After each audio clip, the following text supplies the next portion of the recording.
आप देख रहे हैं सच्चा भारत लाइव न्यूज, हर कदम सच के साथ।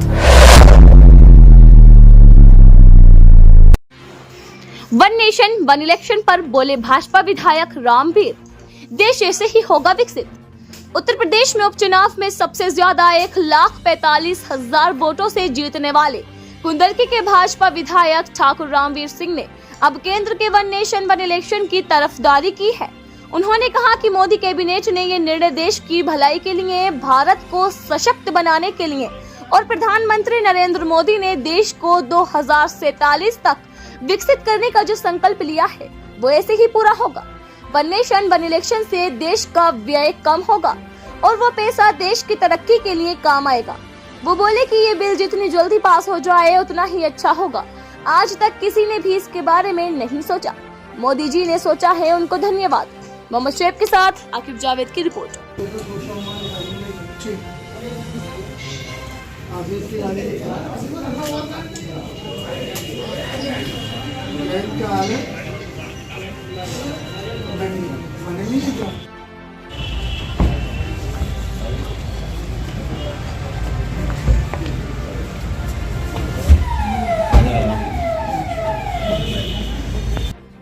जो हाजिर जुबान का भी को लेकर के आपने जो बयान दिया वो उसमें आपने कहीं ना कहीं हाजिर जुबान का जिक्र किया, क्या कहीं डाउट है?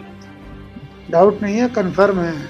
और कन्फर्म ये है, वो घटना जो है 7 नवंबर को कुंदरकी क्षेत्र में करना चाहते थे। मैंने कुंदरकी के मुस्लिम समाज के लोगों को सजग कर दिया कि ये कोई भी धार्मिक पुस्तक को कहीं भी किसी तरह का मुद्दा बना सकते हैं और किसी भी मस्जिद में किसी तरह का भी बवंडर काट सकते हैं। तो लिहाजा गांव के लोगों ने वो बात सुनी और लोग सजग हो गए और उन्होंने अपने धार्मिक पुस्तक की और धार्मिक स्थलों की पहरेदारी करनी शुरू कर दी। जब इनका काम यहाँ नहीं चला, कुंदरकी विधानसभा में ये ड्रामा नहीं चल पाया हिंदू मुसलमान को फांटने का और वोट लेने का, तो फिर इन्होंने जो हमारी कुंदरकी विधानसभा के गांव अक्का डिलारी के महंत हैं उनसे एक दावा दाखिल करा दिया संभल में, और उसमें ये पूरे तरीके से संलिप्त हैं।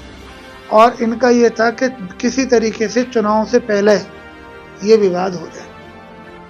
ये उसे 17, 18, 19 में किसी एक डेट में कराना चाहते थे, लेकिन ऊपर वाले की कृपा थी कि वो 20 तारीख के बाद वो झगड़ा हुआ वहाँ पर। तो इन्होंने वो नींव डाली उस झगड़े की रिजवान मियाँ ने, जो सपा के प्रत्याशी रहे, और उसे अंतिम रूप जो है उसका स्वरूप जो बदल दिया वो वहाँ के 2 परिवारों ने बदला। संभल की जो परिवार जो है वहाँ एक दूसरे को देखना नहीं चाहते, एक ही दल में हैं, एक MP हैं, एक MLA हैं, एक दूसरे को हराना चाहते हैं, मिटाना चाहते हैं। और उन्होंने क्या करा, पुलिस कहीं खड़ी है, पत्थरबाजी कहीं चल रही है, सर्वे कहीं लगा हुआ है और लोग कहीं मर रहे हैं। तो ये सब उन्होंने अपने कार्यकर्ताओं को के माध्यम से एक दूसरे को नीचा दिखाने के लिए ये इस तरह के कांड संभल में करवाए और भारतीय जनता पार्टी को बदनाम करने की कोशिश की। और जो कुंदरकी की जीत थी उधर से ध्यान भटकाने का भी प्रयास हुआ। अन्यथा कुंदरकी की जीत पर जब मीडिया लगता कि क्यों हुई और क्या कारण रहे, और मुस्लिम ने लगभग 80,000 से ऊपर मुस्लिम समाज ने जो है बीजेपी को वोट कैसे दे दिया, जब इस पे मुद्दा चलता और इस पे डिबेट चलती और बहस चलती, तो ये मुद्दा प्रदेशीय नहीं, नेशनल, ये इंटरनेशनल मुद्दा हो जाता। और अखिलेश जी के साथ जो मुस्लिम जुड़े हुए हैं, जिन्हें वो चाहते हैं कि ये हमारी जो है उसमें रियाया है मुस्लिम समाज, तो उनसे मुस्लिम सजग हो जाता और उनसे और प्रदेशों में भी, मतलब और जिलों में भी इस प्रदेश के हटता और हट के जो है उन्हें छोड़ता और फिर भाजपा की रीति नीति को स्वीकार करके, जो हमने यहाँ पर मुस्लिम समाज के दिमाग में डाला कि भारतीय जनता पार्टी की प्रदेश और केंद्र की सरकारों की रीति नीति जो है सभी को साथ लेके चलने की है, वही अन्य जिलों में भी जाता और उनसे मुस्लिम विमुख हो जाता। इसलिए वो भी इसमें शामिल है, पूरी समाजवादी शामिल है। यानी आपका सीधे तौर पे कहना है कि जो संभल की हिंसा हुई है वो कुंदरकी में रची गई चुनाव के दौरान और वो संभल में घटित थी। हाँ, यही है क्रियान्वित। कैबिनेट में मंजूरी मिल गई है और खबरें ये आ रही हैं कि अगले हफ्ते संसद में पेश होगी, तो इसे लेकर क्या कहना चाहिए?